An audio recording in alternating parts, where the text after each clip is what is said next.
Do you remember Dean Takahashi? The games journalist of over 30 years, the lead writer for GamesBeat and VentureBeat, the Cuphead guy, the man that embarrassed himself for 26 minutes by barely scraping by the Cuphead tutorial? Well, he is back and he is criticizing Call of Duty Modern Warfare's gameplay by saying it is too realistic and it is taking war in a frightening direction with this horrific reboot. And the worst part is that he is calling for censorship of the game. He says that the game should not ship with the scenes that he dislikes. Very quickly, I wanted to talk about my thoughts about Call of Duty Modern Warfare, because I am someone that pre-orders almost every Call of Duty game. I love the modern and the quality graphics that these games always have, and I even stream Call of Duty Black Ops 4 pretty regularly, and I've also supported almost every Call of Duty game since I started playing first-person shooters. Call of Duty is a franchise that most of the time, not the whole time, but most of the time is pretty reliable. They are always bringing new innovations to the table. The gameplay is always new and is always fresh, and the graphics are always very modern. I really enjoy the Modern Warfare franchise specifically. I hit 20th prestige in Modern Warfare 3 because I enjoyed it so much. Black Ops has brought a lot of innovation too, and Black Ops 1 brought a lot of innovation specifically with the popularizing the zombie gameplay mode, and seeing the new Modern Warfare be announced was very, very exciting to me. I think that I screamed a little bit. I'm very, very excited.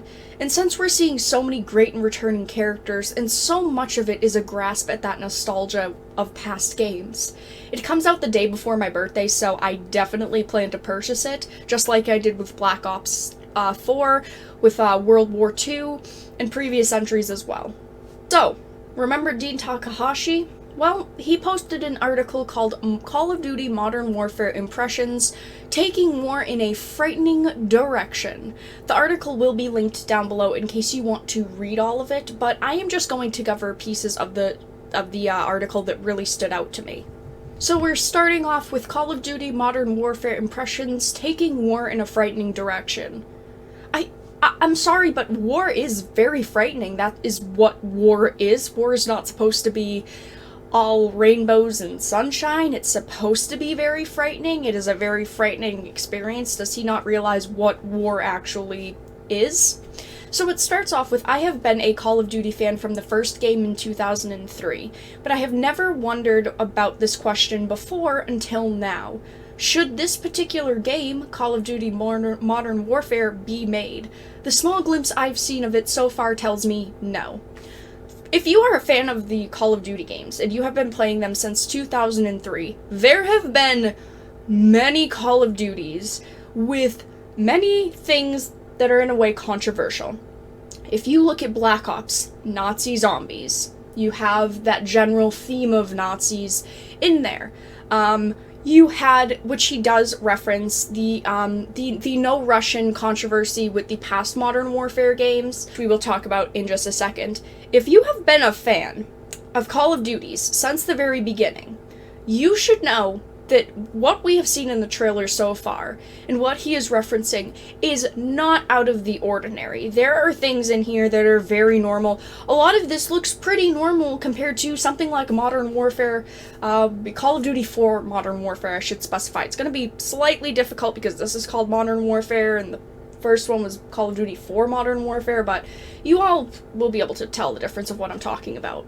He goes on to continue saying, the publisher's Infinity Ward Studio recently showed a part of the single-player campaign for an upcoming installment of Call of Duty Modern Warfare, and it has scenes in gameplay in it that are very disturbing to me. It brings to mind the No Russian controversy, where civilians are mowed down in a Russian airport in 2009's Call of Duty Modern Warfare 2. I was quite uncomfortable as I watched a gameplay demo of Modern Warfare, which is more than just a remake of 2007's Call of Duty 4 Modern Warfare. The demo, which will be shown at the Electronics Entertainment Expo, or E3, game trade show in June, has two parts. In both cases, the safety of civilian comes into question.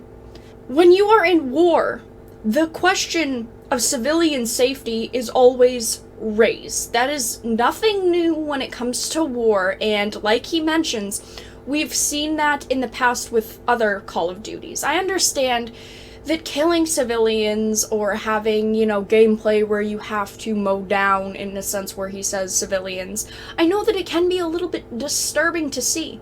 But if it is so disturbing, no one is forcing you to buy the game, no one is forcing you to review the game, and no one is forcing you to play the game. If this goes against your moral code, or you find this so grotesque and so offensive, you do not have to touch this game. And there is worse in the Call of Duty games than something along those lines. Activision says that the game has an incredibly raw, gritty, provocative narrative that brings unrivaled intensity and shines a light on the changing nature of modern war. That is modern war, though. That is what it is. It's raw, it's gritty, it's war. What do you expect? Now, this is the part that specifically bothers him. This is really where the call for censorship starts. The conclusion that we will read right after this part is really where he says blatantly that he wants something censored, but this is really getting into what he is truly talking about and the censorship that he really wants and what he finds offensive. So, one of the women runs for a baby. Fortunately, the developers told me later, you cannot shoot that woman or the baby, she surrenders. But in another room, a woman runs for a gun. She prepares to shoot, you have to kill her. Your silenced weapon makes muffled noises and bodies hit the floor. Up close and personal. The same goes for the arrested men in the place. In another room, shots are fired through the door before you can respond. One enemy is wounded and gurgles his last breath. A woman cries in the background. One of your soldiers goes down. You fire into the door or you fire into the wall and the enemy goes down. In the final room, you confront an unarmed woman. She tries to divert you. She moves despite your warnings to stop. She then grabs a bomb detonator. You have to shoot her. I am told that the narrative of the story, which is generally secret, will explain the context for this scene. But as it is, as I've seen, I found it profoundly disturbing and unjustifiable. After showing us the scene, the developers in Infinity Ward went right into the presentation where they said, we'd like to talk to you about the star of the game, which is the weapons. Disturbing and unjustifiable. A lot of people find war disturbing, and that's what war is. This is a war-based shooter. This is a first-person shooter. You are shooting people, whether it is with ray guns, laser guns, whether it is with a real gun, whether it is a sci-fi fictional first-person shooter, or if it is a more realistic modern-day shooter. They are all shooters. This is the point of the game. If you are so disturbed and offended by shooters, don't play them. Don't bring negative press to them because you do not like them. So going into one of the last bits and pieces of where he is talking, one of the last paragraphs, it is titled, Should These Scenes Be in the Game? This modern warfare will be controversial, and it might just be popular because of that controversy. If the company can weather the storm of criticism, of course. But it would be a very cynical path to popularity. I would encourage the developers to examine whether they should include the scenes that I have seen. Sure, it is realistic and things like this happen in the world.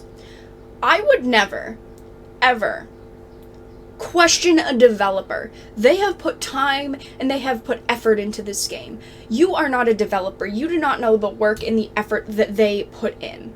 I understand that you might find this disgusting and offensive, but it is war, like I have said a million times now, and that's just the way that it is. This is what war is. War is gritty. War is grotesque. This is a whole genre of games. First-person shooters, war-based shooters are a genre of games. I do not see you calling for censorship of all of the first-person shooter games, just this one, because you know it would get clicks on your article. One good question is, are these scenes really so bad? We've seen worse in modern movies, video games, and even on YouTube as those who depict the horrors of war try to outdo each other. Call of Duty Modern Warfare 3 had a scene where a bomb killed a child and her family. Modern Warfare 2 probably sold better because of the no Russian controversy. This one feels worse. My reaction is not that the developers should censor themselves or someone else should censor them. My question is about choices. We can make this kind of game, but should we? But should this kind of content, which we can see in movies or books, be in a video game? Should they be depicted in a form of art where we have so much agency? It's going to be a mature-rated game that kids shouldn't play, but I had a conversation with an Uber driver who told me he lets his 6-year-old play Call of Duty. First of all, if that Uber driver is letting his 6-year-old play Call of Duty, he was the one that had to purchase it for his child, and he is the one that is allowing his child to play it, obviously. You cannot compare a situation to children playing games like this when the adults in the situation, the people that are purchasing it, the people that are supposed to be responsible for this child, are allowing them to play it. And also, but should this kind of content, which we can see in movies or books, be in a video game? If it isn't in a movie, if it is in a book, why does it matter if it is in a video game? Video games are a form of entertainment. People have just as much influence on something like a book or a movie as they do in a video game. There's no correlation between people that play video games becoming violent. I hope that's not what he really meant by hiding behind his words here, but it does sound a little bit like that. My reaction is not that the developer should censor themselves or someone else should censor them. He is trying to make them think more morally. Is this morally okay? Is this okay that we put this in the game? This is the direction that they went for. This is the whole direction of the game. It's war. It's a first-person shooter. What do you want them to do? Do you want them to become Game of Peace in China where they just lay down and wave and then the character despawns? That's not what the West is about. He goes on to say, if this game goes down the wrong road, that would be a shame, as there are elements of high-quality art in this effort.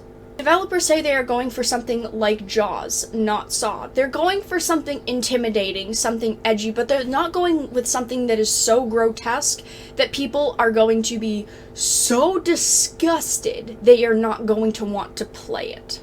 If this game goes down the wrong road. What wrong road exactly? The wrong road in your opinion? Because you are the one that does not like this.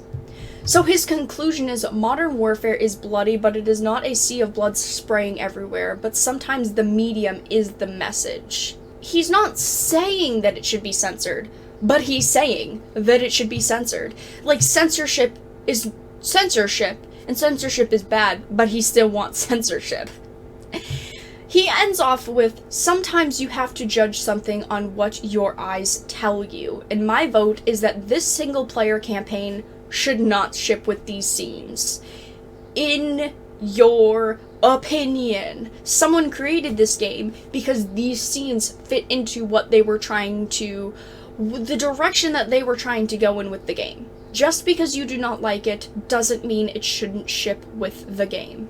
In the end, I think that it is very disrespectful to the companies and the developers that have created this game to say, and my vote is that this single-player campaign should not ship with these scenes.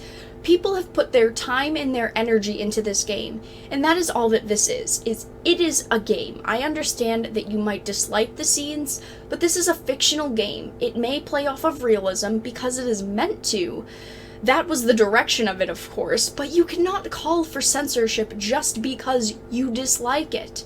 If you do not like it or you find it so disgusting, do not play it and do not support it.